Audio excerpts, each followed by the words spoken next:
इस वाले क्वेश्चन को देखिएगा। क्वेश्चन नंबर 3 के अंदर हमसे कह रहा है the knowledge of the direction of induce current. अच्छा, इंड्यूस वर्ड जो इस्तेमाल होता है वो किसके लिए होता है?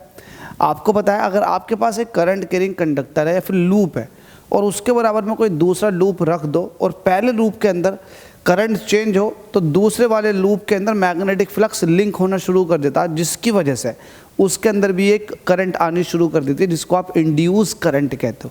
तो इंड्यूस करंट कुछ और नहीं है, एक तरह से आप ये कह सकते हो पैदा हुई करंट है। पैदा हो जाती है करंट ऑटोमेटिकली, तो उसको कहते हैं इंड्यूस करंट। और इंड्यूस करंट की जो डायरेक्शन होती है वो हमेशा मेन करंट के अपोजिट होती है।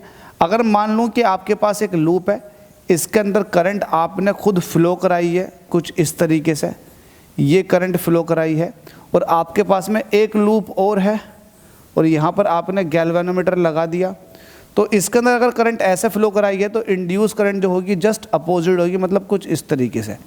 तो इंड्यूस करंट जो होता है वो मेन करंट का जस्ट अपोजिट होता है। ये क्यों आई है? क्योंकि मैग्नेटिक फील्ड इस तरह से निकल रहा होगा, और जब मैग्नेटिक फील्ड निकल रहा होगा तो ये मैग्नेटिक फील्ड इससे भी कट होना शुरू हो जाएगा।